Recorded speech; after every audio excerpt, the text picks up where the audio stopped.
Muy buenas noches para todos y todas. El Centro de Formación y Acción Social Fray Gabriel Gutiérrez Ramírez, OFM, de la Comunidad Franciscana, Provincia de la Santa Fe, y la Universidad de San Buenaventura les da una cordial bienvenida en esta tarde. Ya entramos a la sesión número 16, al tema 16.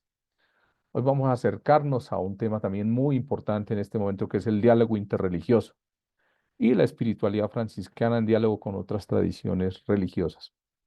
En esta noche nos acompaña Fray Jonatán Córdoba Arias, OFM. Él desde el inicio de este centro de formación ha estado como profesor en nuestras clases, especialmente en Doctrina Social de la Iglesia. Es nuestro filósofo de cabecera, entonces le damos una bienvenida. Él se encuentra en este momento en la Fraternidad de San Roque de Montpellier, en Ibagué. Bienvenido, Fray Jonatán, gracias por acompañarnos en esta tarde.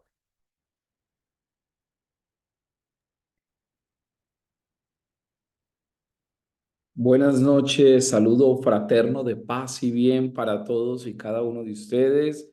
Gracias a Miguel Ricardo y a todo su equipo de trabajo por esta generosa presentación y también a todos ustedes por participar y disponer de su tiempo para estar aquí. Vamos entonces a dar inicio a este espacio de diálogo que ustedes me han pedido. Voy a ocupar el tiempo de alrededor de unos 35 a 40 minutos, puede ser un poquito más, pero no creo que sea más, para compartir con ustedes este tema tan apasionante de el ecumenismo y el diálogo interreligioso en clave a la espiritualidad franciscana. Y con este agradecimiento a Miguel Ricardo por su esfuerzo, por su trabajo para el bien de nuestra provincia y de el Centro de Formación y de Acción Social Fray Gabriel Gutiérrez, pues también extiendo mi saludo a todos aquellos que están en el desarrollo de estos estudios y estas profundizaciones. Sin más preámbulo, entonces, vamos a compartir para todos ustedes y todos aquellos que se vean interesados en esta temática, vamos a compartir dos momentos fundamentales. El título que le he querido poner a a esta conferencia y a este momento de reflexión se denomina el ecumenismo y diálogo interreligioso, ventanas para el mundo. Y he querido darle esta connotación de ventanas para el mundo, porque ustedes y yo bien sabemos que el mundo hoy pertenece a quienes sean capaces de abrir las ventanas. No podemos seguir pensando casi que ingenuamente en una casa con puertas y ventanas cerradas. Y aquí es importante señalar que toda la teología cristiana y de alguna manera también la filosofía cristiana es un intento por abrir las ventanas. Fíjense que no he dicho diálogo ecuménico interreligioso, puertas abiertas, porque no se trata de entrar por la puerta para perder lo propio, sino que se trata de abrir una ventana para compartir a través de un espejo lo que somos entre nosotros con los otros. A veces hay varios temores que se pueden generar cuando hablamos de este tema del diálogo interreligioso y máxime también del diálogo ecuménico, y parte de esos temores a veces fluctúan en dos grandes polos o extremos. El primer extremo es pensar que abrir la ventana, o en este caso, como otros lo han propuesto, abrir las puertas, signifique dejarse robar lo propio. Primer gran extremo que a mi juicio es un tanto equívoco desde una perspectiva franciscana. Y un segundo extremo del diálogo interreligioso y, económico, y ecuménico, como una especie de temor o de prejuicio, es considerar que cuando se abre, entonces no hay que identificarse o pelear o considerar una especie de identidad propia. Estos dos extremos, digamos que han estado latentes a lo largo de la historicidad del ecumenismo y del diálogo interreligioso.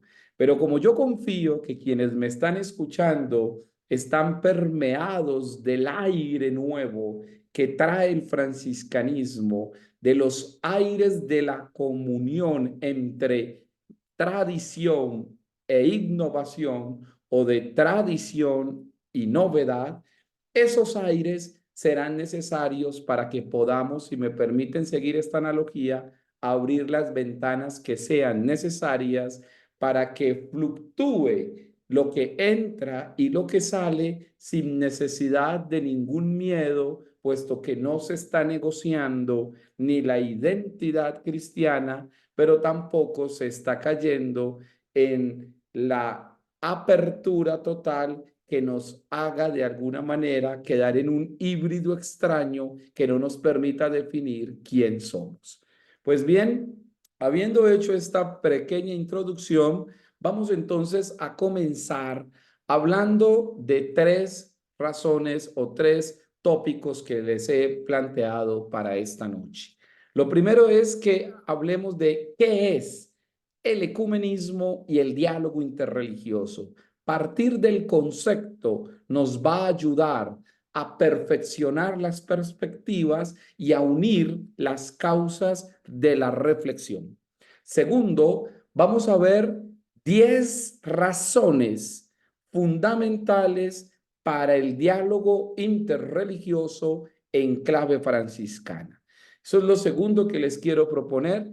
Vamos a ver cómo estas 10 razones del diálogo interreligioso y ecuménico han de convertirse en, digámoslo así, los elementos fundamentales para establecer o entablar eso que llamamos ecumenismo e interreligiosidad.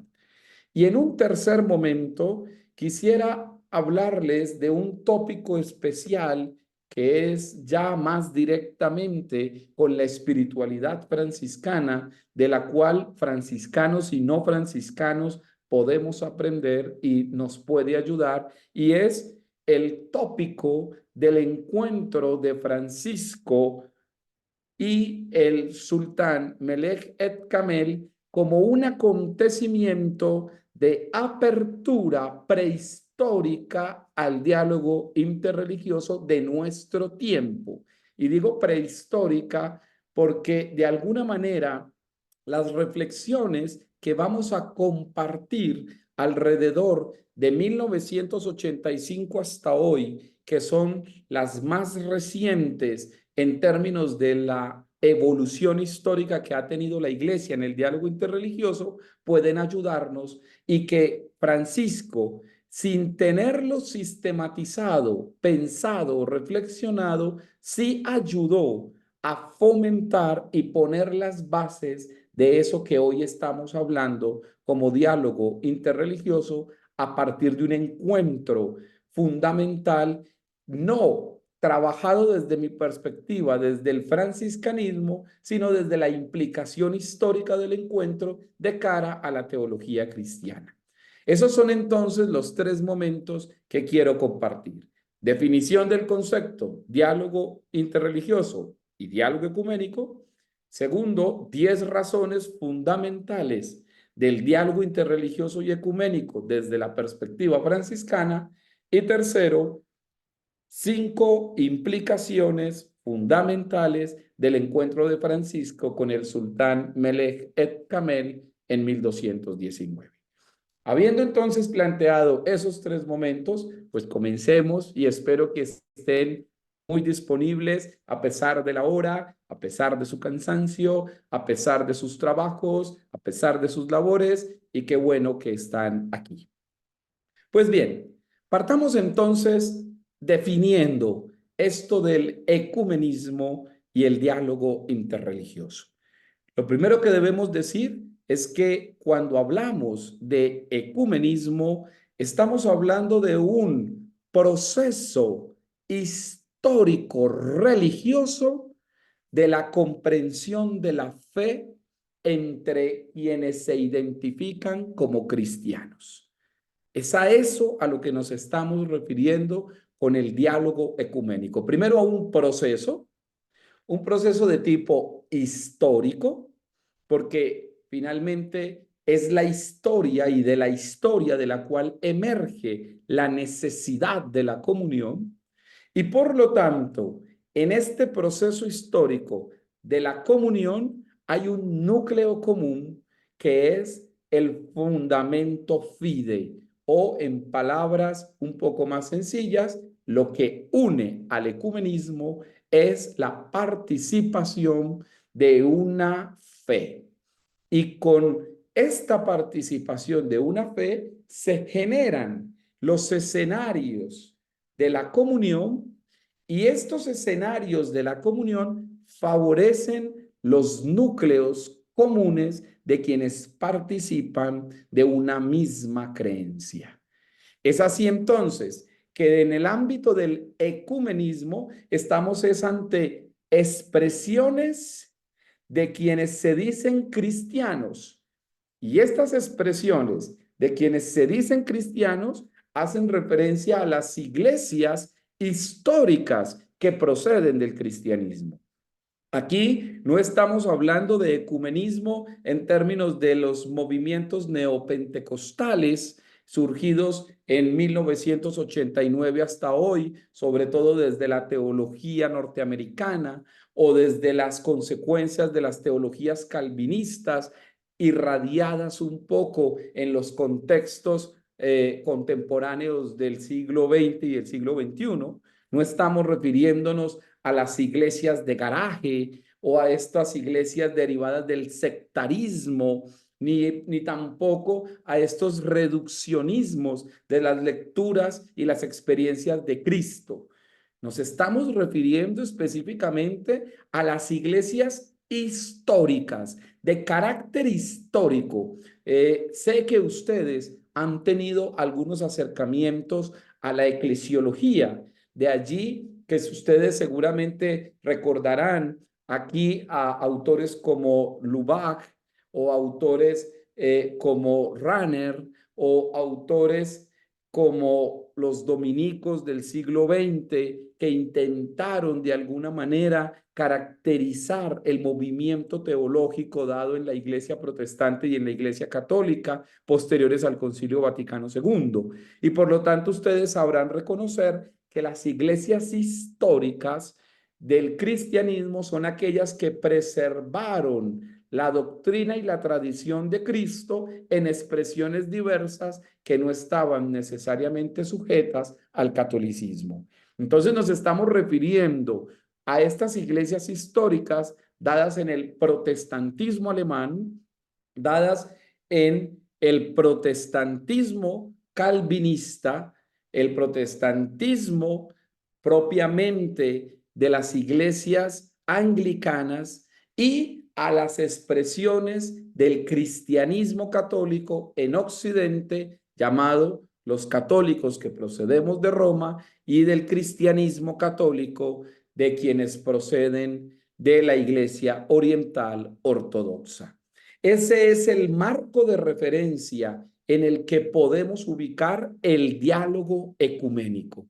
Aquellos que comparten el cristianismo, y este cristianismo es compartido con las iglesias protestantes históricas, insisto, la iglesia de Martín Lutero, la iglesia de Calvino, la iglesia anglicana, la iglesia ortodoxa y la iglesia católica. Estas 5 grandes iglesias a nivel histórico son con las que podemos hablar de un ecumenismo en clave cristiana. Y por eso, lo primero que habría que diferenciar de este proceso histórico de comunión de una identidad, como hemos definido ecumenismo, es que hay 2 tipos de ecumenismo. El cristianismo ecuménico sería el primer tipo de ecumenismo, el cristianismo ecuménico, es decir, aquel cristiano, en el caso nuestro los católicos, que abrimos las puertas para dialogar con todas aquellas expresiones de la fe que nos unen a Cristo. Y el segundo, que sería como la meta que habría que alcanzar, y por eso la voy a decir de una vez, la meta que habría que alcanzar, que es la del ecumenismo cristiano. Digamos que tendríamos que pasar de la perspectiva de un cristianismo ecuménico, es decir, una iglesia específica que va reuniendo otras expresiones de Cristo, a un ecumenismo cristiano, es decir, a la unión o a la plenitud de la unidad de todas las iglesias que tienen como núcleo común a Cristo.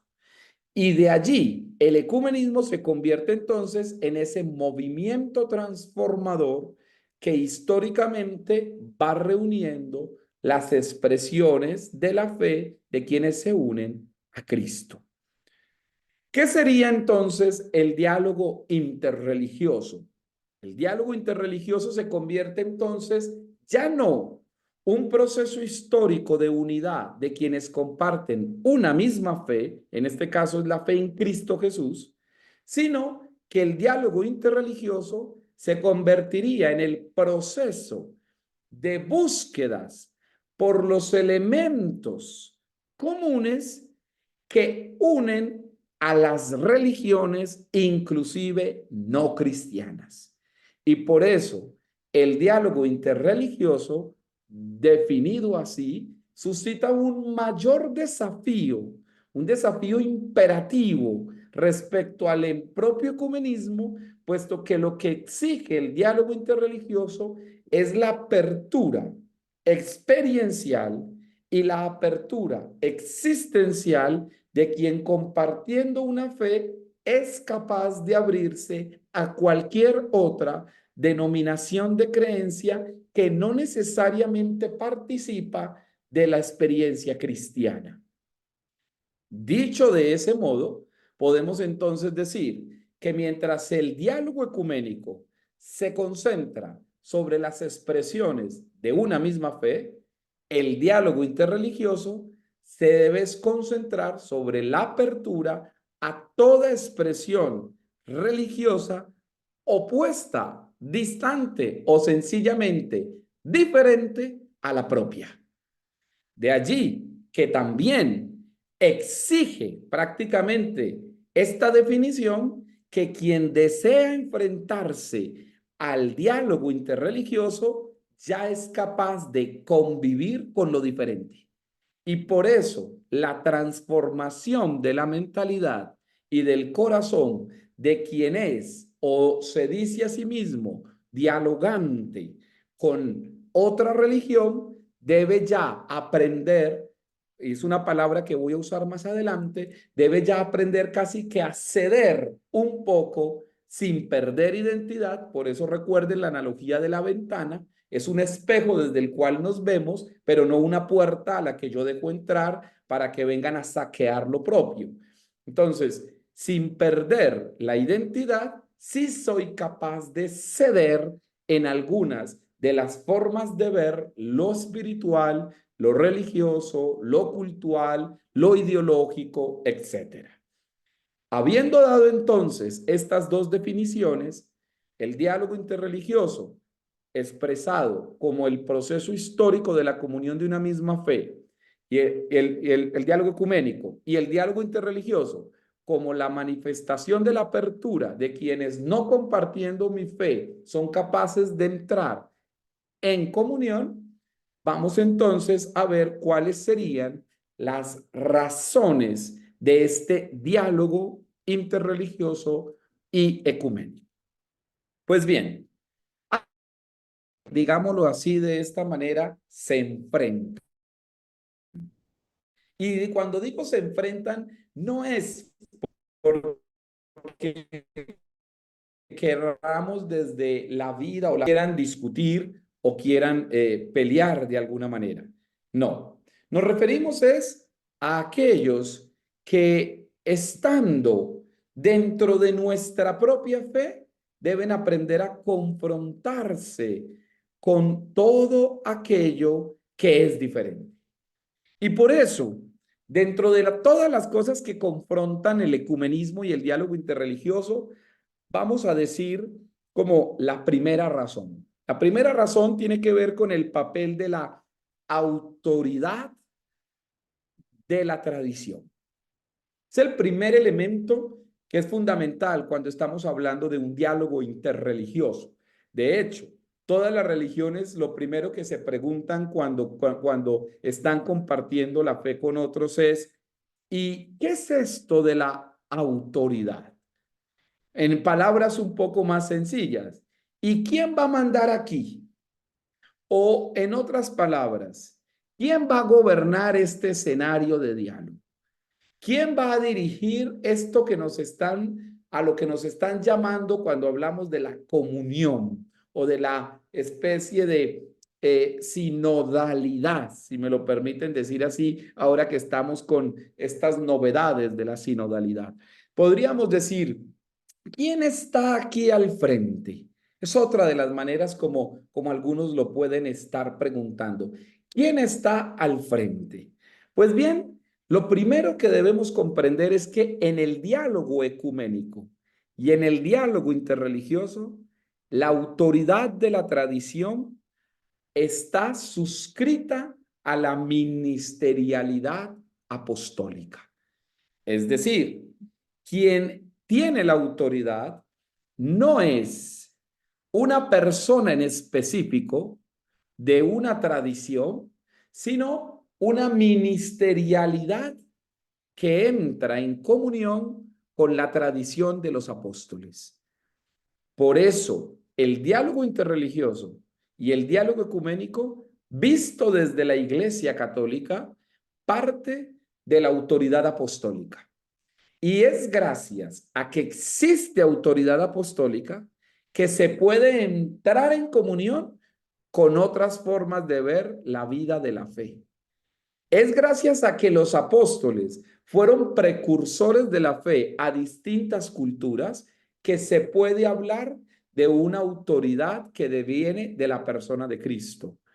Así que hay tres grandes tópicos en esta primera razón que estoy brindando, y es que la autoridad implica la ministerialidad y la ministerialidad implica la eclesialidad. Es decir, estamos diciendo que hay alguien que tiene la autoridad, ese que tiene la autoridad tiene un ministerio específico y ese que tiene ese ministerio lo hace en favor de una comunidad. Por eso cuando hablamos de diálogo interreligioso, estamos hablando de una comunión de comunidades, porque quien tiene la autoridad no es una persona, sino una comunidad que aprende a dialogar con otra comunidad. Y esta comunidad aprende a dialogar con otra comunidad. Y esta comunidad con otra comunidad. Y a esa reunión de comunidades le llamamos comunión de comunidades. Por lo tanto, la autoridad apostólica entonces no refiere al mandato de una sola persona, sino que cuando estamos hablando de apostolicidad, nos estamos refiriendo a la afirmación de las posibles comunidades que pueden habitar distintas expresiones de las distintas creencias o de las distintas experiencias de fe. Segunda razón del diálogo interreligioso. El diálogo interreligioso, ante todo lo que debe buscar, es el papel de la unidad de la fe. La fe tiene un papel. ¿Cuál es ese papel? La unidad. No se trata aquí de la uniformidad, porque la uniformidad lo que buscaría es una especie de comunión de formas. No, se trata de la unidad porque lo que se busca es una comunión en las intenciones. Y por lo tanto, si se trata es de una comunión en las intenciones, entonces el papel de la unidad nunca será una amenaza, sino siempre una oportunidad. Fíjense qué interesante, porque el documento que estoy trabajando, que es un documento del Papa Benedicto XVI, cuando en 1985 habló en la Asamblea General del Diálogo Interreligioso instaurado por el Papa Juan Pablo II, quien estaba en este momento gobernando y sirviendo en la iglesia, convoca al primer encuentro mundial de diálogo interreligioso y ecuménico. Y lo hace nada más y nada menos que en un escenario que podía darle un mensaje al mundo entero. Lo hace en Asís, precisamente en el templo de la Porciúncula, en la gran basílica de San Francisco de Asís, allí en Nuestra Señora de los Ángeles de la Porciúncula. Es el Papa quien, convocando a todos los líderes de las distintas religiones del mundo, empiezan a subrayar estas razones profundas del diálogo ecuménico. Y la segunda razón, que es el papel de la unidad de la fe, entonces ya va diciéndole al mundo algo. La fe no nació para la restricción, sino que la fe nació para la transmisión. No se trata de restringir la fe, sino de transmitir la fe. Y por eso la fe es una oportunidad y no una amenaza. Y aquí cuidado, con fe no estamos entendiendo solo la fe cristiana, sino que con fe estamos entendiendo la experiencia trascendente del hombre, porque es así como lo define el cardenal, en ese momento cardenal Joseph Ratzinger, futuro Papa Benedicto XVI. Va a plantear en el contexto del diálogo de este encuentro mundial el 4 de octubre de 1985, va a plantear que la fe se convierte en la oportunidad de trascender y que por eso todo ser humano participa ontológicamente de la fe, que la fe no es una adhesión, sino que es una convicción del ser. Por eso cada uno de nosotros tiene fe, vive la fe, pero también en cada uno habita la fe. Es una dimensión de la trascendencia del hombre. Tercero, el papel de la apostolicidad. ¿Qué significa esto? Que los apóstoles son el primer signo de la comunión interreligiosa. Lo voy a repetir. Los apóstoles son el primer signo de la comunión interreligiosa. Recuerden ustedes que cuando hubo la gran discusión desde el cristianismo católico, que en ese momento se llamaban las experiencias de las comunidades cristianas o de los cristianismos apostólicos, como se les llamó también y como lo llama el teólogo Flecha para expresar los orígenes del cristianismo en el siglo I, él habla de los cristianismos apostólicos y lo plantea así para indicar que cada apóstol de alguna manera estaba viviendo una forma con su comunidad de Cristo. Y por eso las comunidades cristianas no eran unánimes como a nosotros se nos suele hacer pensar. De pronto tendríamos que revisar un poco esas interpretaciones que hemos hecho del capítulo 2 de los Hechos de los Apóstoles, donde se nos dice que todos tenían un mismo sentir, un mismo saber, un mismo actuar, decían lo mismo, pensaban lo mismo, querían lo mismo. Hemos leído esto como si fuera un hecho real. Y de pronto algunas interpretaciones hermenéuticas de los textos nos podrían decir otra cosa. Tal vez lo que nos podrían señalar es que esto era un ideario de estas comunidades más que un hecho real. Es decir, las comunidades necesitaban llegar a ese ideal. No es que lo estuvieran viviendo de manera fáctica, de manera hecha en ese presente, con una lectura presentista, sino que lo que estaba era más bien un ideario.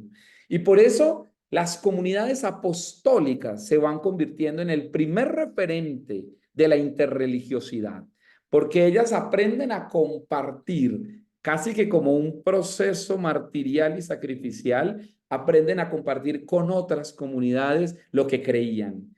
Y eso que creían al compartirlo se va entonces generando como una dinámica revolucionaria en su momento para comenzar su camino de experiencia de la fe.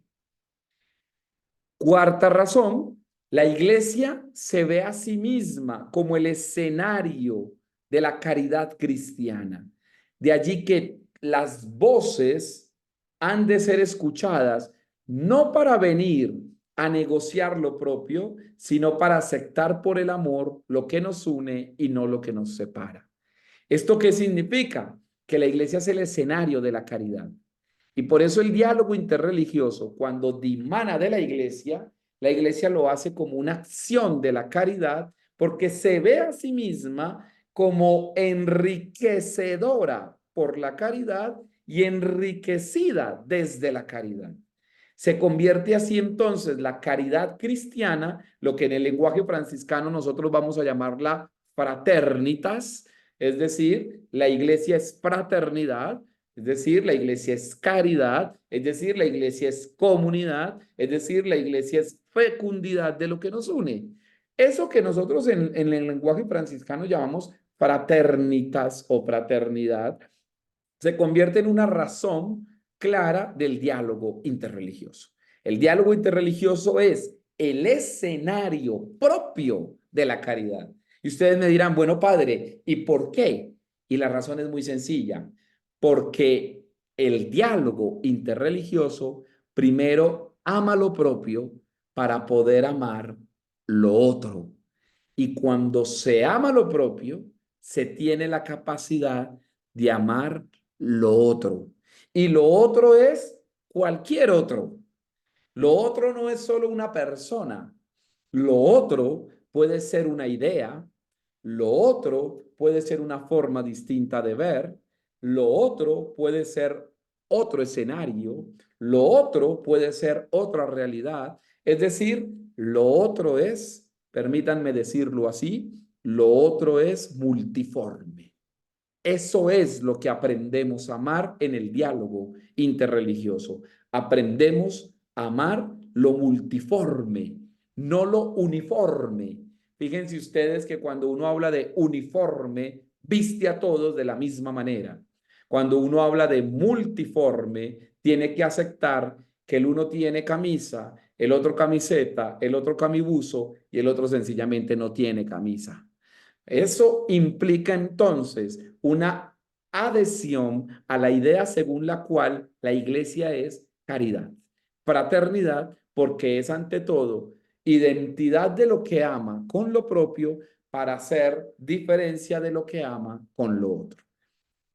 Siguiente razón, la razón fundamental del acto ecuménico es el bautismo, mientras que la razón fundamental del acto interreligioso es el diálogo. Lo voy a repetir. La razón fundamental del acto ecuménico es el bautismo, mientras que la razón fundamental del acto interreligioso es el diálogo. El acto ecuménico une a los que creen en la fe, en una misma fe, en Cristo. Y por eso fíjense ustedes que hemos dicho que lo que nos une es la fe, pero miren cómo se va matizando esa fe en el diálogo ecuménico. Lo que nos une de la fe de quienes dialogamos en el ecumenismo es el bautismo. Es decir, hay una realidad experiencial común y es que todo aquel que se diga cristiano por lo menos debe estar bautizado. Y mientras que en el diálogo interreligioso es eso lo que demarca el acto interreligioso, el diálogo. En palabras sencillas, hermanos y hermanas, y lo que estoy diciendo tiene una implicación fundamental y para todos los que me están escuchando. Si usted se dice a sí mismo ecuménico, debe aprender a compartir con otro bautizado. Pero si usted se dice a sí mismo interreligioso, debe aprender a dialogar. Eso es lo que demarca a alguien que tenga un acto interreligioso. Usted me va a decir, padre, yo soy experto en interreligiosidad, es decir, usted es experto en saber dialogar. Usted me va a decir, padre, yo soy experto en ecumenismo. Es decir, usted es experto en compartir su bautismo con otro. Eso es lo que subyace detrás de esta afirmación. Porque el acto ecuménico, por excelencia, es el bautismo. Pero el acto interreligioso, por excelencia, es el diálogo. Así que usted no me puede decir que usted sabe dialogar solo con los bautizados. Porque si usted me dice eso, entonces usted no ha entendido cuál es el acto interreligioso por excelencia. Porque el acto interreligioso por excelencia es aprender a dialogar. Siguiente razón. Voy a decirlo en latín y luego lo voy a traducir. En latín se dice de la siguiente manera. Ubi verbum et ministerio ibi etiam ecclesia. Es divina esta expresión. Ubi verbum et ministerium ibi etiam ecclesia. Y ya vendrá seguramente la pregunta, bueno, padre, ¿eso qué significa? Y voy a leer despacio el significado porque quiero que lo grabes en tu corazón más que en tu texto. Significa, donde se encuentra el servicio y la palabra, se halla la iglesia. Lo repito, donde se encuentra el servicio y la palabra, se halla la iglesia. Este axioma, hermanos y hermanas, es fundamental para aprender del diálogo interreligioso. Miren ustedes, las grandes tradiciones religiosas tienen formas de servir y formas de aprender. Y esas formas de servir y de aprender se hacen en comunidad. Pongamos un ejemplo. El judaísmo. El judaísmo tiene claramente una forma de aprender y es la Torá, el Pentateuco. Cuando aprende el Pentateuco, tiene palabra, tiene mensaje, tiene alguien que me habla y me enseña el Pentateuco. Cuando estamos frente al Islam, tienen el Corán. Y el Corán es su mensaje, es su palabra, es quien les habla. El cristianismo tiene los evangelios, tiene Antiguo y Nuevo Testamento, tiene lo que llamamos la Biblia, 73 libros para que alguien le hable y le enseñe. Es decir, fíjense, Islam, judaísmo y cristianismo comparten la palabra. Les llamaron así en su momento histórico las religiones del libro, porque tenían las tres algo común, el mensaje profético de la palabra. Pues bien, estas tres comparten un núcleo común, hay un mensaje, pero también comparten un modo de servir. Y este modo de servir lo hacen en comunidad. Un musulmán no actúa solo, un judío no actúa solo, un cristiano no actúa solo. Tienen el núcleo común, la comunidad. Entonces, fíjense cómo ese axioma dimanado de la iglesia nos abre al diálogo interreligioso. ¿Por qué? Porque quien se encuentre sirviendo y quien se encuentre aprendiendo la palabra está en comunidad. Ibi verbum et ministerium ibi etiam ecclesia. Si hay servicio, porque las religiones tienen formas de servir. Si hay palabra, porque las religiones tienen maneras de aprender y escuchar, entonces hay iglesia. Y si hay iglesia, hay comunidad. Miren qué sencillo es aprender a dialogar desde la vida interreligiosa franciscana. Pero de pronto le hemos puesto tanta arandela a los diálogos interreligiosos y a los diálogos ecuménicos y nos hemos fijado tanto, casi que esquizofrénicamente, en las formas que nos separan, que en los diálogos que nos unen, que esto no nos ha permitido encontrar los núcleos comunes. Y por eso este axioma, donde se encuentra el servicio y la palabra, se halla la iglesia, nos están indicando que todas las religiones tienen modos de servir, tienen modos de escuchar y por eso tienen modos de compartir lo que creen. ¿Y cómo lo hacen? En comunidad. Estos tres tópicos axiomáticos del diálogo interreligioso son los que de alguna manera sirven de fundamento para sostener por qué hay que aprender a dialogar con otras expresiones y creencias. Siguiente razón del diálogo interreligioso. Me faltan 4, ya voy a terminar. La iglesia como pueblo de Dios. Fíjense ustedes esta categoría. La categoría pueblo es la categoría de unificación de todo diálogo interreligioso. Y esto ya dimana de lo que les había explicado. La iglesia es ante todo comunitas, fraternitas, caridad, pero hay una traducción más antigua a la fraternidad y es la idea de pueblo. La iglesia es asamblea, pueblo de Dios. Y esta realidad ya nos une con el ambiente cultural, el ambiente político, el ambiente sociológico, el ambiente antropológico de todo lo que no sea Cristo. ¿Por qué? Porque Cristo es la comunión de los pueblos.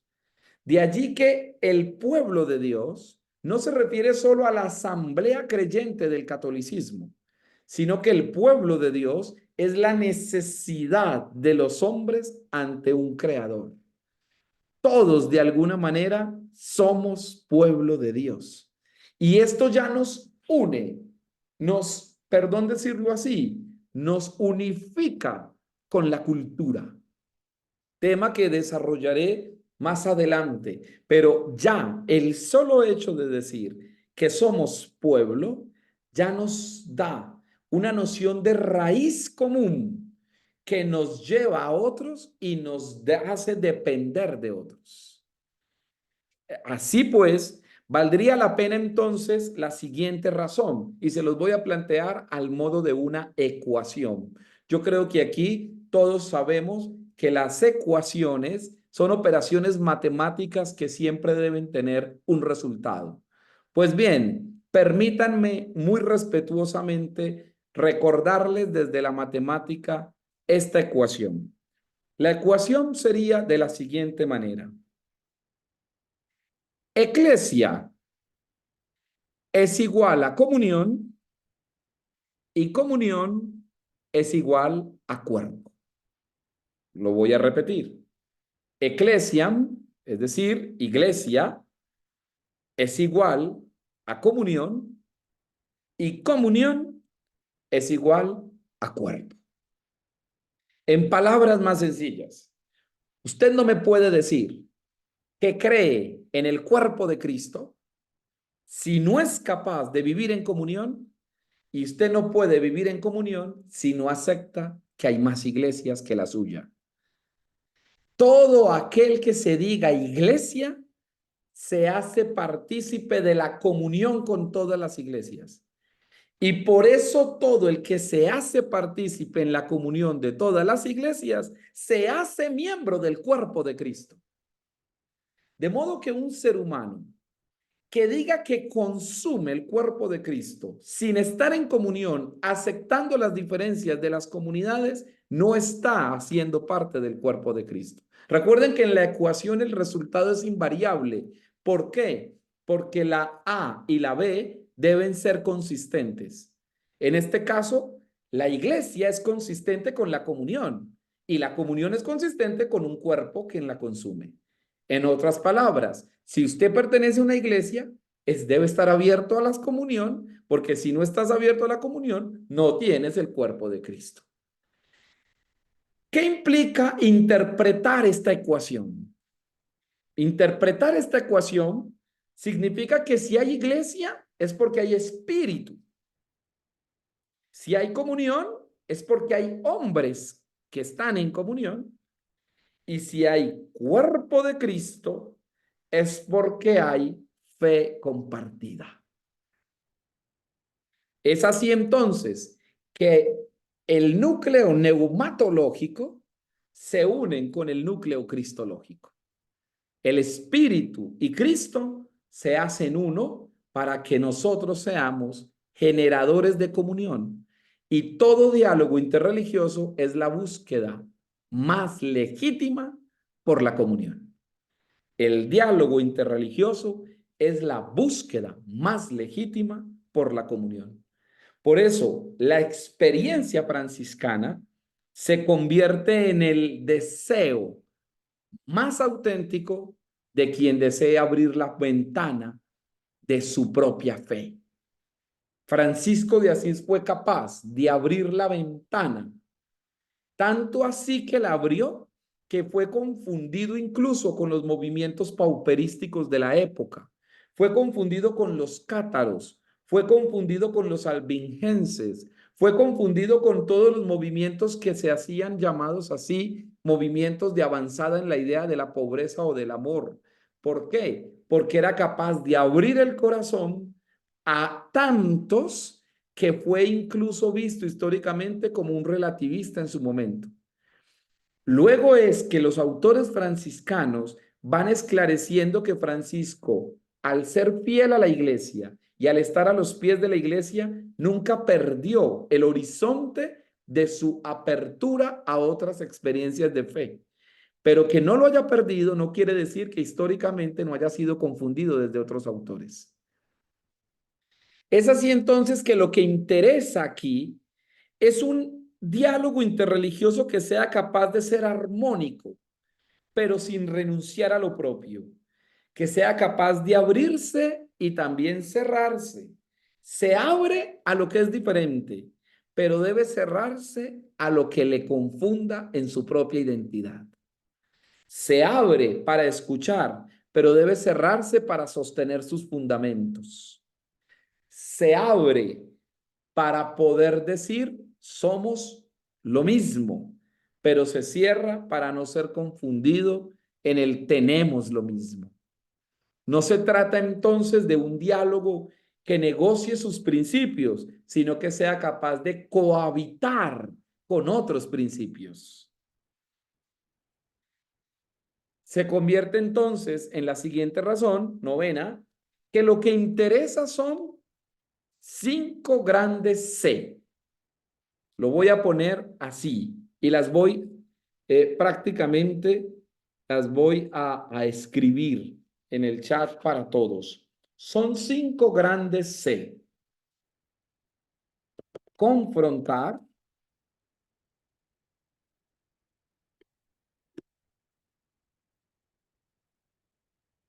confluir,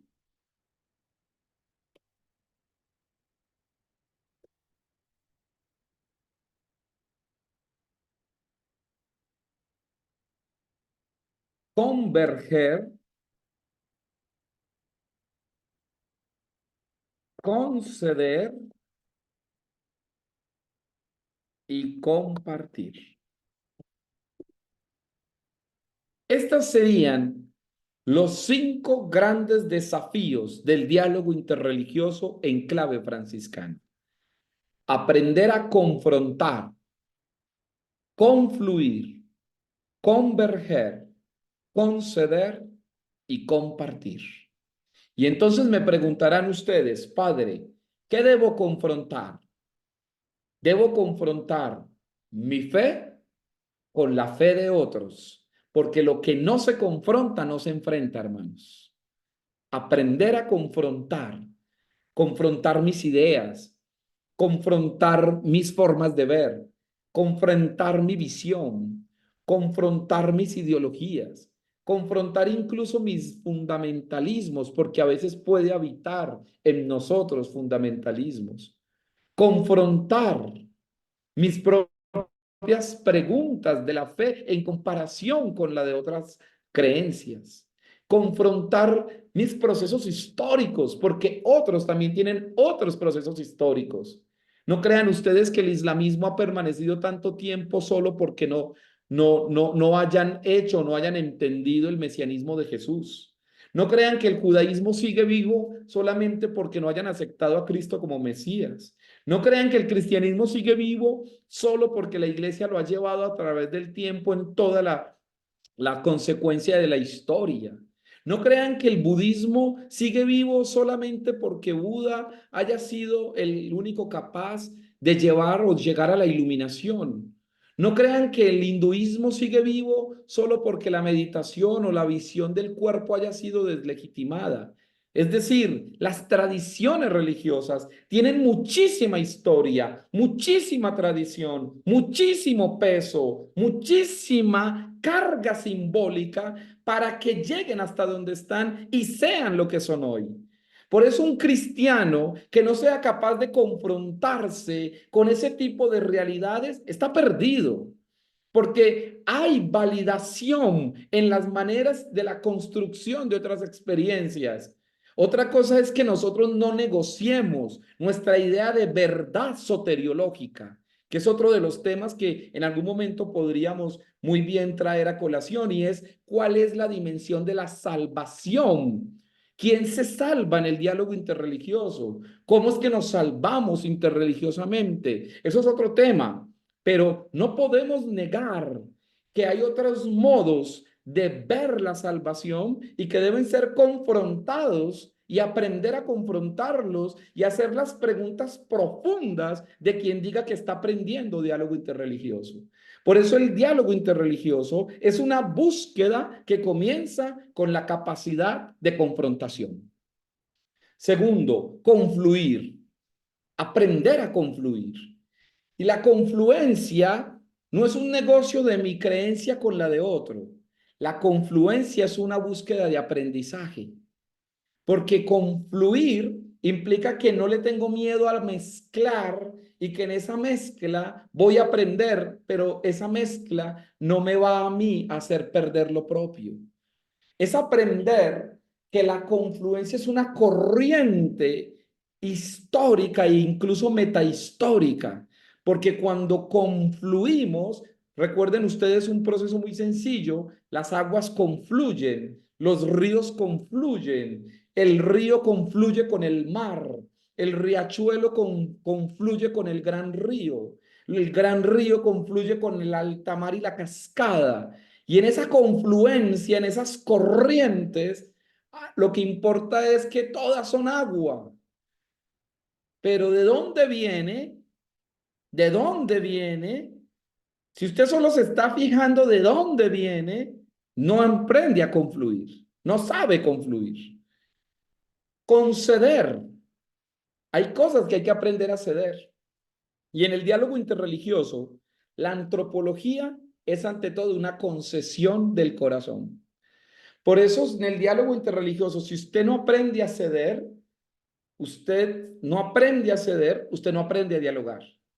Y ceder, como digo, lo he repetido incansablemente, ceder no es perder la identidad, es compartir incluso esa identidad con otro. Pero hay que aprender a conceder. Y por último, compartir. Este hecho de compartir implica aprender de las otras experiencias para ver la propia. Implica entender que lo que el otro tiene puede incluso enriquecer mi propia vivencia.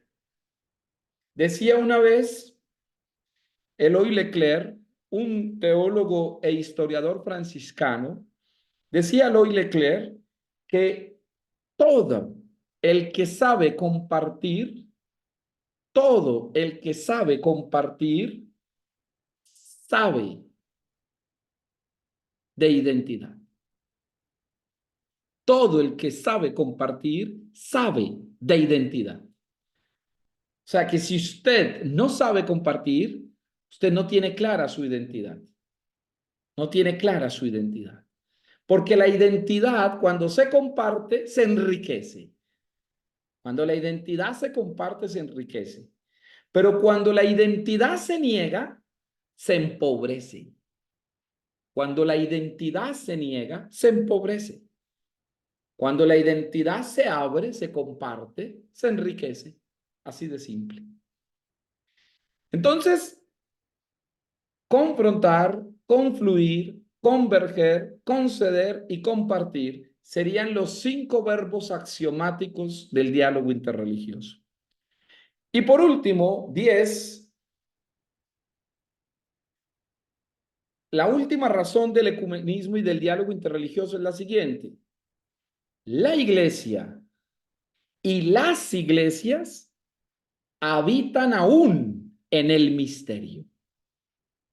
La iglesia y las iglesias habitan aún en el misterio. ¿Qué significa esto? Que en el diálogo interreligioso todavía habitamos el misterio. No todo está claro. Seguimos siendo hijos del misterio. Y por eso en el diálogo interreligioso vemos las formas mistéricas de las otras experiencias de fe, porque las demás religiones también tienen un misterio que están persiguiendo, tienen algo que quieren encontrar. Los seres humanos se están buscando todos los días. No estamos en la total claridad, no tenemos la total perfección. La plenitud de los tiempos se dio en nuestra experiencia de fe en Jesucristo, pero Jesucristo se sigue revelando. Jesucristo es la plenitud de la revelación para seguirse revelando. Por eso el Espíritu, dice el texto, os lo comunicará todo, os lo esclarecerá todo, os lo dirá todo, comprenderéis todo. Quiere decir esto que el Espíritu se sigue mostrando. La revelación es un proceso continuo, procesual, progresivo, metódico, profundo, mistérico.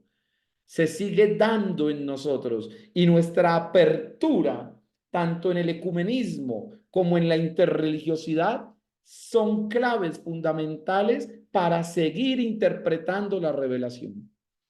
Si usted no se abre al ecumenismo y a la interreligiosidad, difícilmente puedes volver a entrar en el ámbito de la revelación. Siendo así, termino entonces con el último punto del que quiero compartirles y es, habiendo visto estas 10 razones del diálogo interreligioso y el diálogo ecuménico en clave franciscana desde la dimensión eclesiológica, podemos entonces analizar un tópico que deseo mencionar. Un encuentro del que ustedes seguramente muchos saben, yo no lo voy a mencionar acá porque no tendría tiempo para hacer el desarrollo historiográfico, solo les comparto el hecho. El hecho es sencillo. La iglesia se encuentra en un contexto de cruzadas con la tierra islámica y las tierras del nacimiento de Jesús. En este contexto de guerras, Francisco de Asís se atreve a ir directamente a uno de los grandes sultanes de la época, que era un musulmán. Este musulmán se llama Melech et Kamel. Y Melech et Kamel tenía varias tropas sometiendo a la iglesia romana y a los cruzados que luchaban por las tierras santas. En este proceso de sometimiento, Francisco sabía que podía exponerse claramente a la muerte. Sin embargo, él se arriesga y se va y él es tomado preso por los musulmanes y es llevado directamente al mismo sultán. Cuando se encuentra con él, en este encuentro de cristianismo e islamismo, en este encuentro de dos religiones, Francisco, sin miedo a perder su vida, le hace al sultán una propuesta. La propuesta que le hace es, si tú dejas a los cristianos de someterlos a la guerra y nos entregas la Tierra Santa, nosotros dejaremos de matar musulmanes. Este acuerdo no es capaz de confrontar ni siquiera al mismo sultán y a su ejército. El sultán, por el respeto a la figura de Francisco y al haberse arriesgado a ir a estar con él y visitarle, le deja 3 días, según los historiógrafos, con él, le da comida, comparte con él y comienzan a hablar de algunos tópicos importantes del momento. Y al no ver en Francisco que la iglesia acordaba plenamente el acuerdo hecho entre Francisco y el sultán le deja ir en paz, pero sigue y continúa en la guerra. Una de las expresiones tomadas de Tomás de Celano es muy significativa. El sultán le dice a Francisco: eres el hombre universal de la paz. Eres el hombre universal de la paz. Por esta razón te dejo ir en paz. Esta expresión convierte a Francisco en la figura protagónica de la paz de las naciones. Y por eso, de este encuentro entre dos mundos, podríamos decirlo así, entre el cristianismo y el islamismo, podríamos aprender 5 razones fundamentales del diálogo interreligioso. La primera, el vencimiento del sectarismo epocal. Francisco se convierte en un modelo del vencimiento del sectarismo epocal. Con el encuentro de Francisco y el sultán se vence todo tipo de sectarismo. Segundo, el desafío premoderno de la evangelización. Con este encuentro Francisco, antes de la modernidad, estamos hablando de la medievalidad, y por eso hablo de un desafío premoderno. Francisco, en este desafío premoderno, está mostrando que evangelizar es ante todo un riesgo. Arriesgar todo para estar con lo que es diferente. Por eso el diálogo interreligioso es un riesgo. Tercero, con este encuentro se da de este encuentro un escenario para la comunión fraterna. Eso debe ser el diálogo interreligioso, un escenario para la comunión fraterna. 4.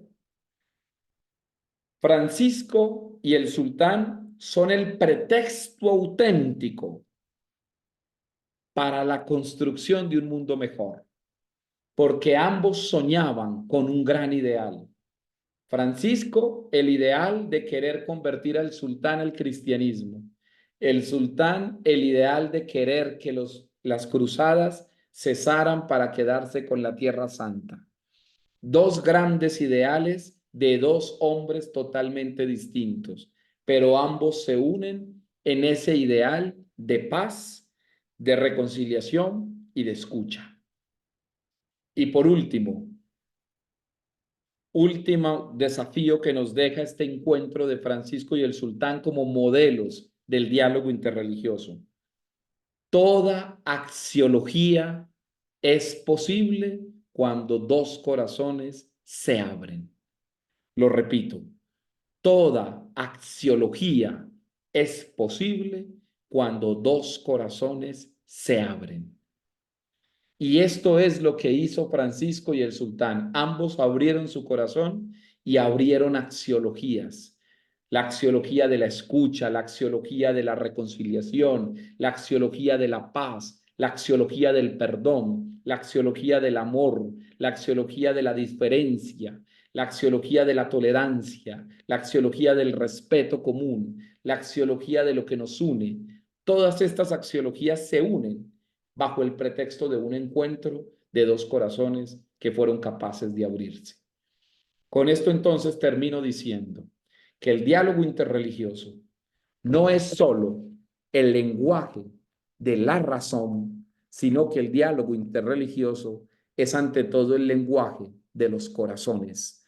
Por eso, como diría el Papa en su última encíclica, Dilexi Nos, sobre el corazón humano y divino de Cristo, podría decirles: estamos siendo desafiados en el mundo de hoy no tanto a compartir nuestra fe desde los razonamientos, sino que estamos sobre todo llamados a compartir nuestra fe con lo distinto desde 2 corazones que se abran, porque no tenemos corazón, somos corazón.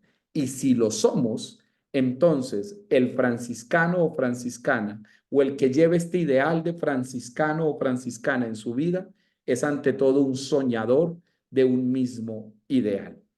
Buscadores de corazones que se abren para construir lo que nos une y nunca lo que nos separa.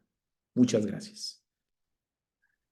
Fray Jonathan, muchas gracias. Creo que este es el momento para que iniciemos nuestro diálogo en estos minutos que nos quedan. Entonces, pueden levantar sus manos, abrir sus micrófonos eh, y preguntar. Creo que es el momento para conversar. Muy bien, Sandra, empezamos. Vayan levantando sus manos. Con Hola. eso generamos un buen espacio de diálogo. Sandra, bienvenida, gracias. Gracias. Hola, Fray Jonathan, ¿cómo estás? Paz y bien. Paz y bien, buenas noches. Eh, Buenas noches. Bueno, muchas gracias por el tema. Me encanta. Igual tengo mucho por aprender y soy muy amiga del diálogo interreligioso. Soy muy, muy amiga y me encanta lo que dices y pienso mucho en un pequeño pasito más. Es ese encuentro humano desde el amor, eso que tú dices, dos corazones que se abren para encontrarse, pero dentro de una experiencia personal diría que hay momentos que son tan complejos que personalmente he tenido que decir, Señor, ven a mi corazón y ámalo en mí porque yo no pude. Entonces también cómo invitar a esa tercera persona, que es Dios, para que nos ayude a amar y a comprender cuando la razón nos supera o cuando el mismo amor nos supera. ¿Por qué pasa? Entonces eso era como lo que quería también de pronto decir, porque sé que dentro del diálogo y el encuentro a veces se pueden suscitar situaciones que son adversas o situaciones donde no podremos negociar, pero tenemos que saber no negociar desde el amor, ¿sí? Saber confrontar sin entrar en una confrontación que genere un conflicto. Entonces, el confrontar es más como el preguntar, como el ayúdame a entenderte, como ese espacio donde realmente nos podamos entender. Y no solo eso, sino que también a veces nosotros mismos tenemos que saber confrontarnos. Yo tengo algunas dificultades en lo interno, en lo propio nuestro. Entonces también saber nosotros cómo poder encontrar y sanar esas mismas debilidades que podemos tener para que cuando estemos en ese diálogo no sean la fractura o la endija por la cual pueda entrar lo que no debe entrar. Entonces también cómo poder colocarnos nosotros mismos nuestras inquietudes o dudas sobre la mesa, sanarlas, tratarlas, pienso yo, ¿no? O sea, estoy aprendiendo, sino que pues yo lo así. Cómo tratarlas o sanarlas para poder dialogar sin que ese diálogo me pueda llegar a hacer daño en mis principios fundamentales. Y de pronto allí, en esto que acabo de expresar, voy un poco a lo que tú decías. Estoy de pronto hablando más del ideal que de lo que esté viviendo plenamente, ¿sí? Quiero llegar a ese punto porque sé que tengo algunas fracturas que tengo que entrar también a solucionar. Entonces eso y de veras muchas, muchas gracias.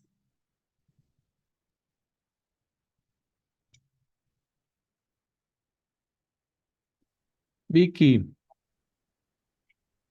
Muchas gracias, Sandra Milena. Dios te pague por tu aporte. Bendiciones. Amén.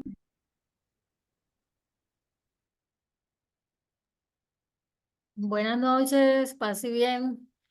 Bueno, en relación con el diálogo ecuménico y el diálogo interreligioso, eh, en mi familia, yo procedo de una familia que viene del Líbano, una parte, y de Siria, la otra parte.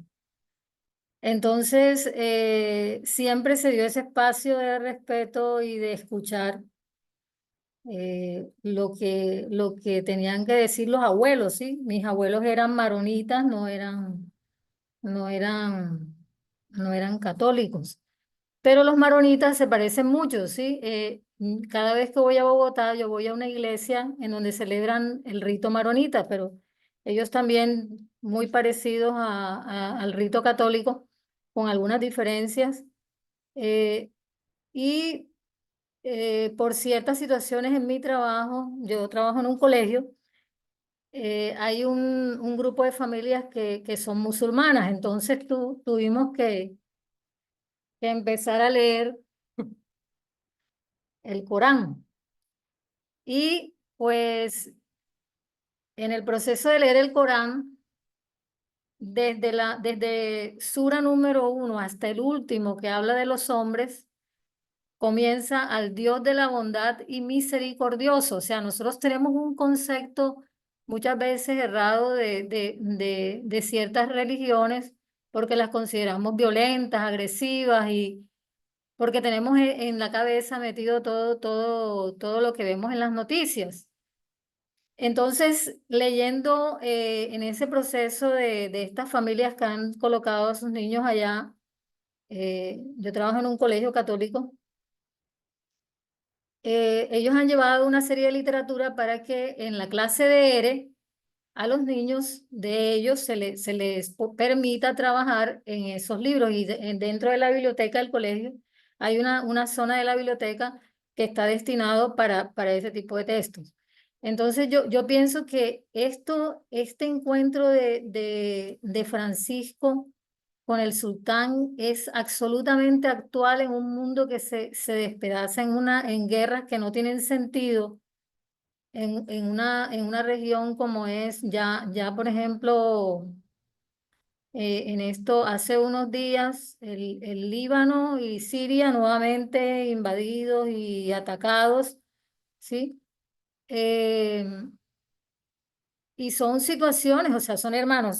Por ejemplo, en Sura 2, aquí en el Corán, se menciona en el versículo 29 a Adán. O sea, para que veamos nosotros que en realidad no es más lo que nos va a unir que lo que nos separa.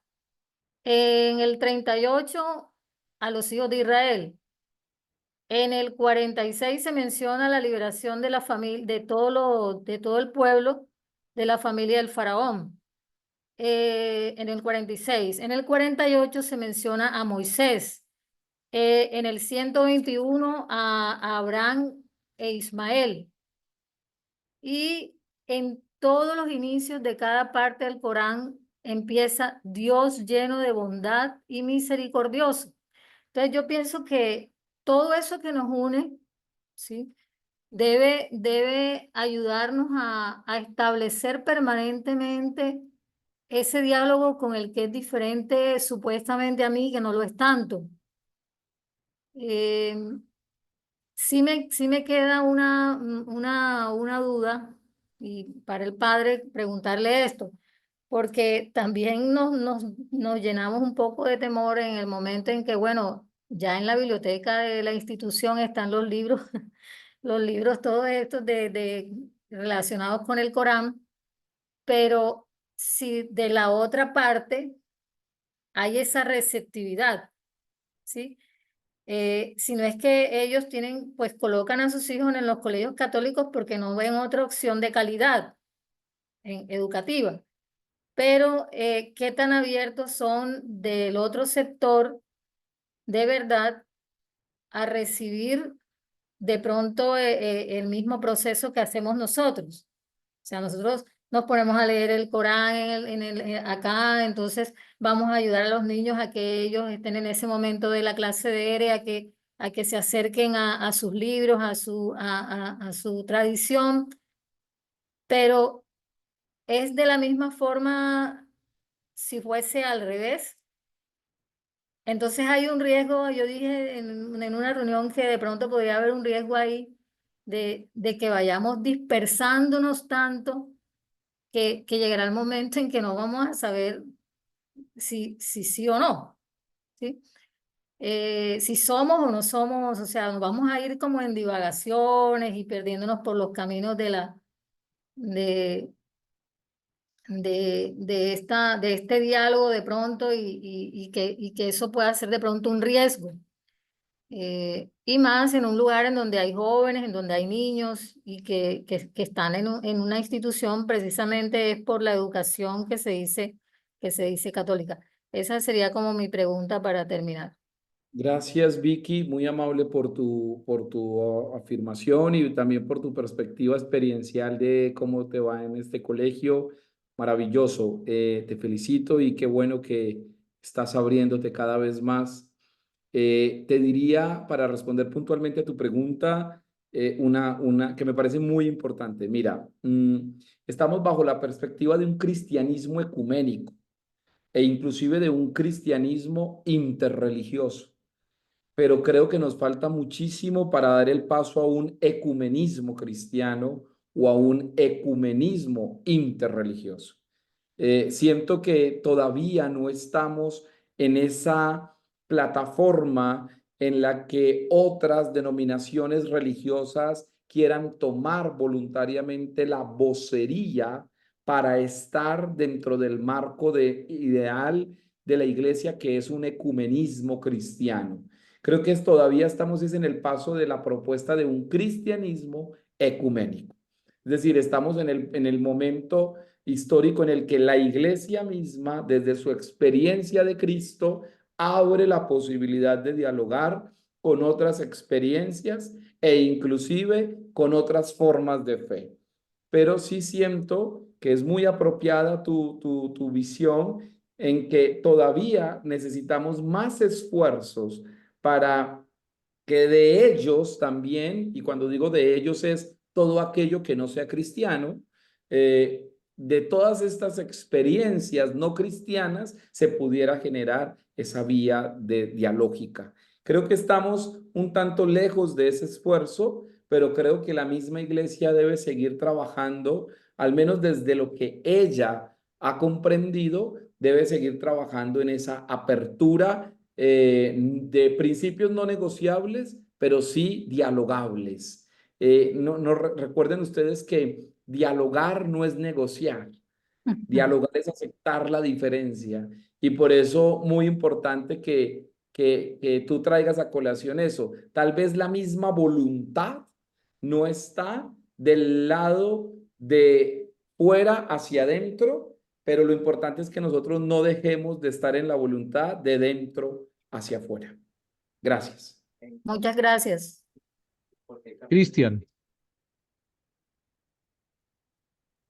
Pues si bien, bueno, yo sí más que una pregunta, era como tres aportes que se me venían a la cabeza en la medida en que Fray iba exponiendo este tema que para mí también me parece muy llamativo y a mí me gusta muchísimo también en efecto.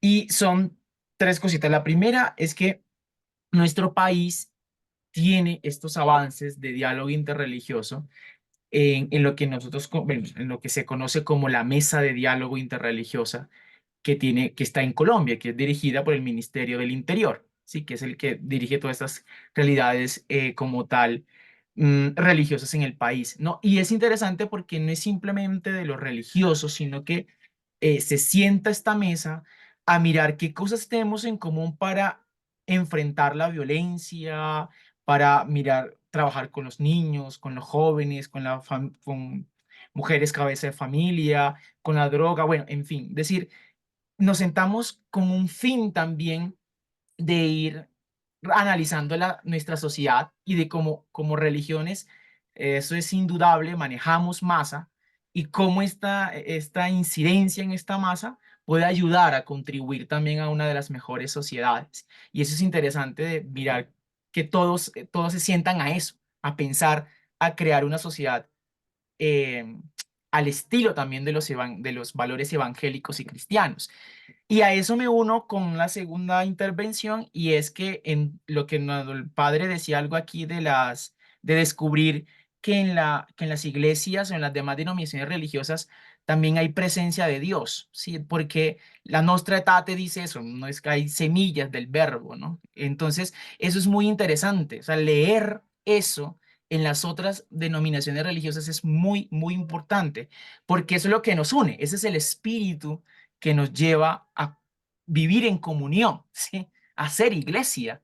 Y eso es una cosa muy, muy interesante, descubrir que en ellas también hay semillas del verbo. Sí, la Nostra Aetate es muy, muy profunda en eso. Y tres, con esto ya termino, y es la figura de nuestro Padre San Francisco, y que no es solamente reconocida por la Iglesia Católica, sino que muchas denominaciones religiosas también lo celebran, también lo recuerdan. ¿sí? Y si no estoy mal, en Asís siempre confluyen muchas denominaciones religiosas en el tiempo de la fiesta del Seráfico Padre, porque también ven en él ese príncipe de la, bueno, pues ese príncipe no, pero ese hombre sí de la paz, ¿no? Que camina, que trabaja por la paz, pero también por la unidad de la humanidad, por decirlo de alguna forma. Y ven y reconocen eso. Cuando vivía en Medellín, bueno, yo fui fraile franciscano conventual, siempre un buen tiempecito, y en Medellín llegaban muchas personas de otras denominaciones a celebrar la fiesta del Seráfico Padre, y era muy bonito eso, porque uno quedaba sorprendido de, bueno, ¿por qué pasa esto, no? Y cuando ya empieza uno a estudiar a Francisco y cuando los frailes nos comentaban un poco de franciscanismo, entendíamos un poco más por qué otras denominaciones también reconocen a Francisco como esa persona transversal, por decirlo de alguna forma, en la espiritualidad de comunión y de diálogo interreligioso. Muchas gracias. Gracias, Cristian. No hubo tiempo para desarrollar la semina verbi. Muy interesante tu planteamiento. Es una de las grandes preguntas que se está haciendo hoy el diálogo interreligioso y es ¿qué tipo de soteriología tendríamos que enfrentar hoy? Es decir, cuando estamos dialogando en el ámbito de lo interreligioso, ¿quién se salva? ¿Qué salva? ¿Qué salvamos de qué? Salvar es qué, además, porque nosotros tenemos una idea de salvación unida a la idea de redención y remisión del pecado, pero no hemos tenido el desarrollo teológico de una idea de salvación sumergida en el ámbito de cómo todos nos podemos unir como universo y como amor. Pero es un tema que evidentemente tiene mucha tela por cortar, pero por eso precisamente intencionalmente no quise explorar el tema de la semina verbi, no solo porque eso nos va a generar aquí bastante conflicto reflexivo, lo cual me encanta, pero de alguna manera no estaba sujeto a la petición. Por eso me gusta mucho tu punto de vista y creo que se puede desarrollar en algún otro momento, en otro espacio o otro escenario reflexivo. Gracias. Ana Janet,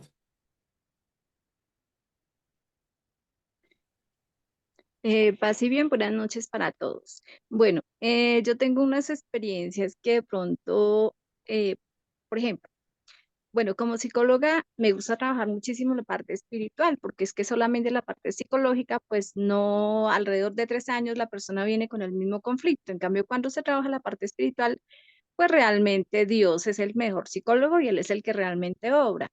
Pero entonces, a veces pues hay personas, ahorita hay tantísimas creencias, entonces a veces es difícil decirle a uno, bueno, a una persona que por decir algo cree en piedras, pues yo respeto eso, aunque no lo comparto, pero pues la espiritualidad se debe guiar por ahí. Entonces, pues eso es parte del respeto. Eso es una cosa, ¿no? Entonces eso pues es como algo cotidiano. Y otra cosa de pronto es lo que se comparte con las otras personas. Yo creo que desde que yo tenía como 14 o 15 años empecé a buscar por todo lado a ver como que era lo verdadero, como que era porque mis padres pues fueron católicos, pero no católicos de esos católicos como convertidos y todo eso. Entonces tuve experiencia en muchas religiones y fui a parar a una iglesia que todavía existe, que se llama Casa sobre la Roca. Me ayudó muchísimo porque pues en esa época ellos hacían unas reuniones aparte los matrimonios, aparte los jóvenes, aparte los niños, entonces a nosotros nuestras fiestas de jóvenes eran, nos íbamos para un apartamento y nos poníamos a cantarle a Dios y a orar, y esas eran nuestras fiestas, entonces pues eso me sirvió y habían muchísimos temas que pues le daban a uno explicaciones y le enseñaban, todo eso sirvió, y ellos pues siempre se dirigieron con muchísimo respeto a la Santísima Virgen María, pero igual yo en todas esas partes siempre sentía que a alguien me faltaba, que a mí me faltaba alguien, me faltaba algo. Entonces, ya cuando me vine a la iglesia católica fue porque yo dije, ya estoy reconvencida, igual yo soy bautizada y estoy reconvencida de que pues es mi verdad. No puede ser la verdad para todo el mundo.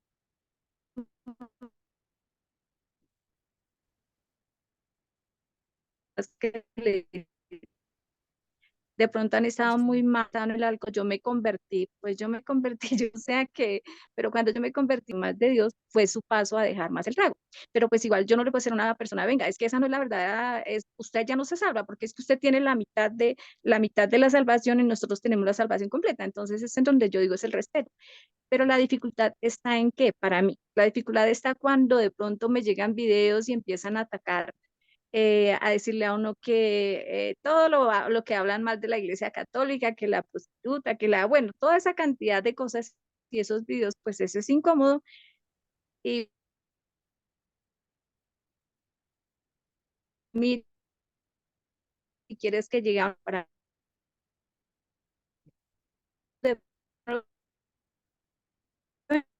no me gusta tal cosa porque estás faltando al respeto. Muchas gracias, perdón si me robé mucho tiempo, mil gracias. Gracias, Ana Janet. Dios te bendiga. José Francisco,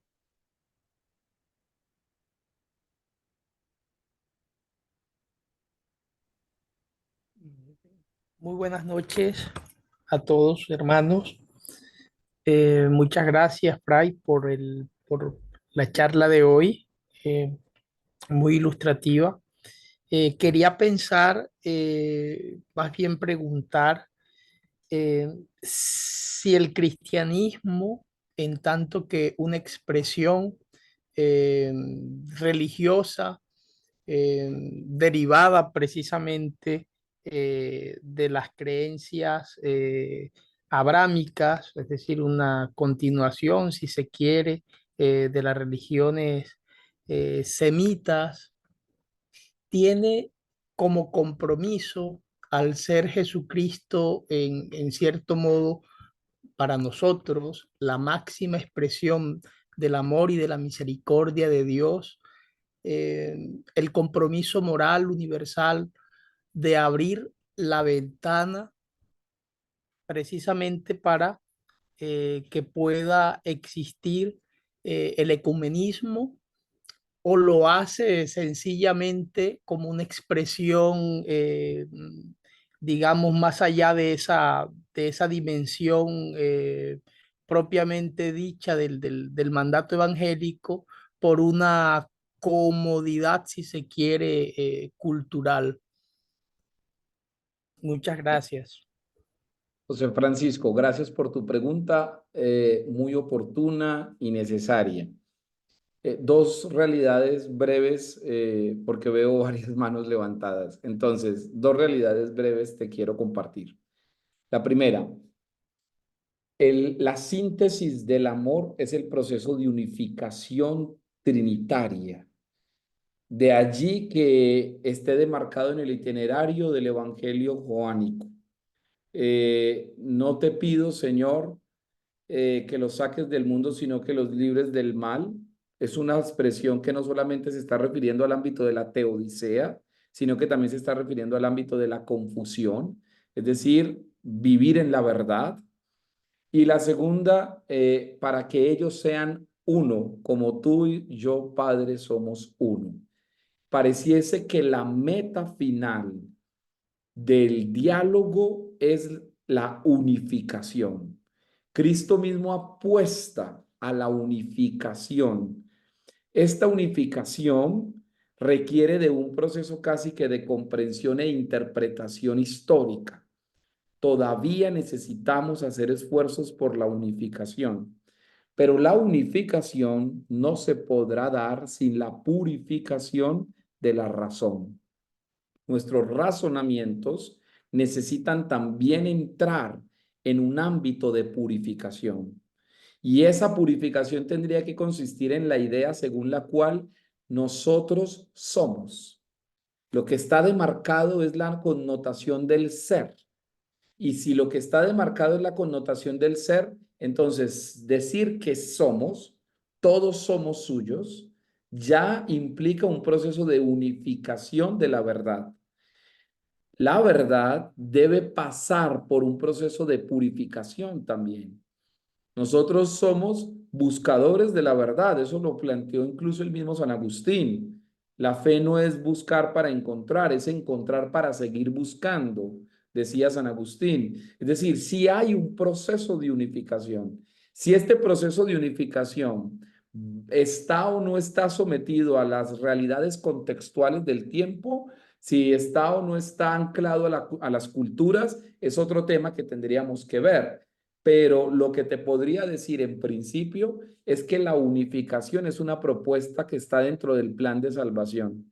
Ahora bien, aquí como sacerdote me distancio un poco ya de la visión sacerdotal y te daría una visión un tanto más filosófica, siendo un poco de justicia a la misma presentación de Miguel Ricardo. Yo te diría lo siguiente. Una de las grandes dificultades de la crisis cultural, y la voy a desarrollar el jueves, una de las grandes dificultades de la crisis cultural es la negación de las contracorrientes. Cuando se niega las contracorrientes, es decir, cuando todo lo que pareciese que no se ajusta a mi corriente, lo veo como una contracorriente que quiero negar, pierdo posibilidad de enriquecer la conciencia misma. Por eso las contracorrientes amplían la conciencia del ser humano. No podemos olvidar que el Evangelio históricamente nació como una contracorriente y fue una contracorriente cultural. Que ahora el Evangelio esté ya dado para todos y que todos tengamos acceso al Evangelio es otra cosa, pero en principio no fue así. En principio el Evangelio era la contracorriente cultural por excelencia del siglo I. Entonces, yo no creo que el proceso de unificación de Jesús sea solo como una conformación con la historia o la cultura de epocal, sino que es ante todo una propuesta universal que está enmarcada en los procesos de unificación y en los procesos de salvación. De hecho, por eso planteaba que para Francisco el vencimiento del sectarismo epocal se convierte en un llamado al universalismo evangélico. Por eso sí es necesario leer estos diálogos interreligiosos como un desafío de tipo soteriológico. Gracias por tu pregunta. Muchas gracias a usted, Fray. Shirley,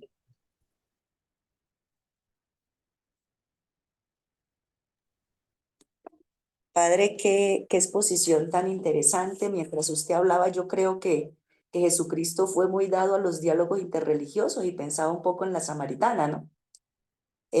Cuando se le acerca y le dice y le habla con mucha propiedad y permite que ella se confronte, y empiece a preguntarse cosas que de pronto no tenía respuesta y son ellos mismos los que deciden qué van a hacer. Pero también en un colegio en Leticia, que es católico, estudian muchos niños, yo los digo protestantes porque pues no son de católicos, y sin embargo el papá pastor del niño y todo eso le permitía participar de los vía crucis que se hacían, de todo, porque pues el niño en su exploración quería saber como qué cosas había, y creo que en eso lo que dice usted es cierto. Yo creo que el miedo de nosotros de entrar en un diálogo de este tipo es perder lo que nosotros tenemos, nuestras bases. Y creo que como no las conocemos bien o no las tenemos bien claras, San Francisco nunca se cerró, Jesús nunca se cerró, no les prohíban, porque quien no está contra nosotros está con nosotros, o sea, era muy abierto a todas las expresiones. Pues simplemente creo que es una gran invitación a que no nos cerremos, a que seamos amplios en todo nuestro trabajo. Por ejemplo, en Leticia es muy dado ver todo eso donde confluyen y también unos grandes pensamientos indígenas donde muchas veces se critican y dicen que cómo va aquí esto, que ellos cómo piensan con esto. Y hay para la parte cultural también se cierra mucho. Gracias, Padre, por su aporte. Me abre mucho una cantidad de ideas que tenía con respecto a, pero sí, indudablemente creo que Jesús fue el gran propiciador de estos diálogos. Muchas gracias. Shirley, muchas gracias a ti. Una perspectiva muy cristológica de la charla y te agradezco por ello. Hay quienes han comparado, perdón la comparación, no quiero herir susceptibilidades de fe, pero hay quienes han comparado a Jesús como, digamos, han hablado de los tres grandes maestros de la historia. Esto no lo planteo yo, sino que lo plantea un autor llamado Ángel Cordovilla en un libro llamado Crisis de Dios y Crisis de Fe. Y en este texto de Ángel Cordovilla, él dice que solo hay tres grandes maestros de la humanidad: Sócrates, Jesús y Confucio. Y dice que Sócrates para toda la antropología del mundo, Confucio para toda la interioridad del mundo y Jesús para toda la teología del mundo. Entonces, digamos que esta comparación puede ser un poco escandalosa, pero muestra un poquito ese desafío del diálogo. Hay que hablar con el hombre, hay que hablar con la fe y hay que hablar con el yo profundo. Si hablas con el hombre, te habita un Sócrates; si hablas con la fe, te habita Cristo; y si hablas con el yo profundo, te habita un Confucio. Entonces, decir uno que en nosotros habiten esos tres es un escándalo. Y seguramente algunos me dirán: ay, padre, se me dañó la comunión mañana. Pues bueno, eso es un poquito lo que puede ser como una implicación efectiva de estos diálogos. Gracias por esa visión. Y sí, realmente el primer maestro del diálogo interreligioso fue Jesús. No olviden que él fue el primero que se fue por los no creyentes, por los no aceptados, por los no congraciados con una idea. Y no olviden ustedes que los samaritanos, los gentiles, los paganos, los del alrededor de Decápolis, no eran muy judíos que digamos. Cristo no fue cristiano, ¿no? Francisco no fue franciscano. No olvidemos eso. Entonces, de alguna manera, esto nos ilustra que también él fue el primero en querer traer a todos a ese proceso de unidad. Por eso me llama mucho la atención tu punto de vista y bueno, pues lo agregaré a mis conferencias, Cristo como el primer maestro en diálogo interreligioso. Muy interesante. Gracias. Eduardo, Sí, buenas noches, mis hermanos. Así bien para todos. Fray Jonathan, muy maravillado con esta exposición y me hizo recordar sobre el Nuevo Testamento. Trae consigo, pues, el tema de la unidad como una característica querida por Jesús para su comunidad eclesial. A pesar de que, como lo acabo de decir, habían ya diferentes divisiones entre fariseos, escribas, celotas, y había mucho más. Y notamos que Jesús rompe muchas barreras pues, cuando se reúne con publicanos y pecadores, cuando habla de ir a las ovejas perdidas o a la fraternidad discipular. Y vemos que Jesús se reconoce enviado al mundo entero para reunir a los hijos de Dios a través del conocimiento que tengan del Hijo. Y teniendo en cuenta los 5 verbos que Fray usted menciona y seguimos en ese misterio y seguimos esperando revelación y hablando todo lo del diálogo, le hago más bien 2 preguntas. Primero, ¿cómo manejar el problema de las diferentes opiniones y capacidades dentro de la iglesia? Y segundo, pues sabemos que todo concluye con la unidad, pero quisiera saber, ¿la unidad se fundamenta en la verdad o en la caridad? Gracias, Fray. Bueno, gracias, Alfonso. Eduardo Durán. Eduardo Durán. Gracias, Eduardo. Ante la primera pregunta, solo te podría decir una palabra y es amando la diferencia. Si no soy capaz de amar la diferencia, no soy capaz de dialogar. Uno debe amar la diferencia, comprendiendo una cosa, que incluso antropológicamente el primer distinto soy yo. Yo soy distinto. Yo debo entender que soy distinto. Mi mano no es igual a mi nariz y mi nariz no es igual a mi corazón y mi corazón no es igual a mis labios. Entonces, soy diferencia dentro de mí. La otredad no es solo pensar que el otro es distinto de mí. La otredad comienza viéndome yo como un otro que me habita. Entonces, si no soy capaz de ver que ese otro me habita, difícilmente voy a ser capaz de amarlo distinto. ¿Cómo entre nosotros mismos podemos entrar en esta capacidad de diálogo? Amándonos a nosotros mismos. ¿Y qué debo amar de mí? Lo que es distinto de mí, que me habita. Y respecto a la segunda, me parece que es una pregunta bellísima y no tengo la respuesta. Es decir, no sé si el proceso de unificación esté basado sobre la verdad de la unidad o sobre la verdad del amor. No te podría afirmar categóricamente cuál sea la razón o la vía. Lo único que te podría decir es que ambas son necesarias. Ambas son necesarias. Unitatis Integratio, que es una encíclica del Papa Juan Pablo II, Unitatis Reintegratio dice claramente que el camino de la unidad es el camino de la caridad. Ahora bien, si analizamos al Papa Benedicto XVI, cuando él escribe sobre la caridad en Deus Caritas Ex, uno podría encontrar que él hace una unificación entre verdad y caridad. De hecho, él lo plantea así. Él dice, la verdad sin caridad es mezquindad y la caridad sin verdad es ingenuidad. Entonces, yo sentiría que basado en tu pregunta, mi respuesta alude a pensar que son dos caminos y que en algún momento deben, como lo planteé, aprender a confluir. No sé si la meta de la unidad sea la verdad y no sé si la meta de la unidad sea la caridad, pero lo que sí sé es que debe haber verdad y debe haber caridad y que ninguna de las dos en claves cristianas se pueden negociar. Eso te diría por ahora. Perdóname no darte más elementos, porque creo que lo que haces es dejarme a mí una inquietud.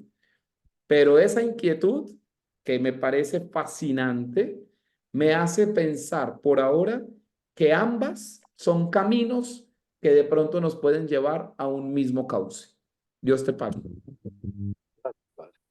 Fray Jonatán, muchísimas gracias. Aplauso para Fray Jonatán y también para todos nuestros estudiantes que han estado hoy muy preguntones. Qué pena ya pasamos 13 minutos, no puedo dar más espacio. Seguramente que el jueves vamos a tener la posibilidad de tener a Fray Jonatán nuevamente con un tema también muy especial alrededor de la cultura. Seguramente que ahí profundizaremos en muchos otros interrogantes que ustedes tienen. Recuerden que en la sesión no se agota el tema, ¿sí? Estos son temas muy amplios, muy grandes. Sí, que ellos hacen una síntesis y nos dejan como unas líneas básicas para todo el acercamiento, pero recuerden que sobre esto hay muchísima tela que cortar, podríamos decirlo así, de esta manera. Muchísimas gracias a todos. Solamente quisiera recordarles algunas cosas. Estoy recibiendo reporte, me estoy reuniendo en grupo, estamos trabajando, ya estamos construyendo. Eso es maravilloso porque es que ya nos queda una semana. Entonces, nos queda el jueves, la semana que viene de clase y ya, la semana siguiente están ustedes presentando sus iniciativas. Entonces, creo que es bueno que ustedes se reúnan, ya tienen sus orientaciones, seguramente que están trabajando. Recuerden que lo están haciendo por regiones. Claro, me preguntaban los de la costa, que son un grupo de 20, entonces yo decía, pues 10 y 10, ¿sí? Porque es que 20 ya es mucho, ¿sí? Trabajan 10 y los otros 10 preparan las onces, la comida. Entonces, pues no, ahí realmente hay que organizarnos en grupitos de 10 para que ustedes ojalá puedan hacer un buen trabajo. Recuerden que lo importante de estos trabajos es ponerlos a rodar. Estas iniciativas que ojalá que cuando nosotros empecemos a ir el año entrante a las regiones a visitar, entonces ya digan, mira, Miguel, ¿se acuerda que teníamos esta iniciativa? Ya está funcionando, está rodando, está en la parroquia o está en el monasterio. Mira, Miguel, ¿sí? Porque seguramente también yo tuve la oportunidad este año de participar, de ir a Tunja y visitar a las hermanas Clarisas. Entonces, maravilloso. Y lo mismo a las hermanas Concepcionistas allá en el Topo.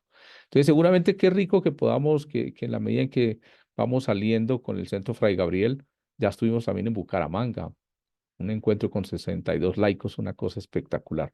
Entonces, en esa medida en que empecemos como centro a hacer presencia allí en el trabajo con nuestros hermanos, seguramente que podremos darnos cuenta de lo que ustedes están trabajando y poderles apoyar también a través de generación de proyectos sociales y comunitarios para que ustedes puedan avanzar en todos estos temas. Tengo por ahí 2 personas que tenían un compromiso de pago con la universidad y todavía no lo han hecho. A mí me da una vergüenza, pero me toca decirlo también, ¿sí? Que por favor lo hagan porque si no, pues normalmente para que haya la certificación, pues una de las condiciones es que pues estén al día con todo, ¿no es cierto? Entonces creo que hay 2 personas por ahí que hicieron un acuerdo de pago y por ahí todavía no han, pues creo que respondieron en una parte, en la otra no, entonces me estaban diciendo, bueno personas que han tenido dificultad con plataformas. Hoy me reportó alguien también eh, de una dificultad que tenía con la plataforma. Normalmente esto les escriben correo. El correo llega de parte de la universidad. En este caso, Cali está apoyando esa parte y Cali les ha respondido, pero es importante que le respondan también ustedes. No, realmente no pude ingresar o realmente seguí con la dificultad, porque si no les dicen, pues es que imagínate, se acabó el diplomado y ustedes no reportaron a tiempo.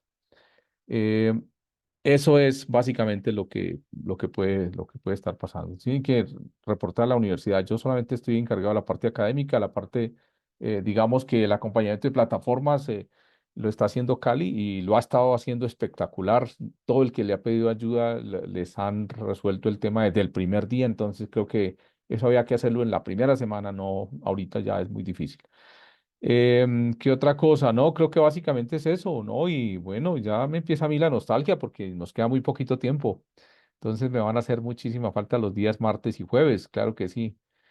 Ha sido una experiencia espectacular, hemos compartido, hemos aprendido, nos hemos fortalecido, creo que ha sido espectacular la cantidad de profesores que han tenido ustedes acá, la cantidad de frailes, han sido todos frailes, Fray Jonathan, todos frailes, de la provincia de la Santa Fe, nuestros hermanos capuchinos, tuvimos hasta un fraile, Fray Café, allí desde California. Entonces, mira la cantidad de gente que está aquí interesada en compartir y en que nos fortalezcamos. La riqueza de la espiritualidad franciscana es muy grande, es muy grande. Entonces, creo que es la posibilidad para que nos enriquezcamos y para que esos proyectos también ojalá se multiplique esto allí en nuestras parroquias, con nuestros hermanos, con nuestras fraternidades y podamos hacer cada día más, fortalecernos cada día más en nuestra espiritualidad franciscana y en compartir sobre todo con muchas personas que les gusta, que les llama la atención y que quieren aprender de nosotros. De verdad, muchísimas gracias, Fray Jonathan. No lo trasnochamos más. Nos vemos el jueves y a todos ustedes, de verdad, una feliz noche, que descansen y bueno, ahí nos seguimos hablando. Muchas Cualquier gracias. cosa que necesiten, recuerden que por el interno se pueden comunicar conmigo. Muchas gracias. Feliz noche, paz y bien. Feliz noche, Víctor Díaz de Cali. Bien, Gracias. hermano, para todos. Así bien, buenas noches. Así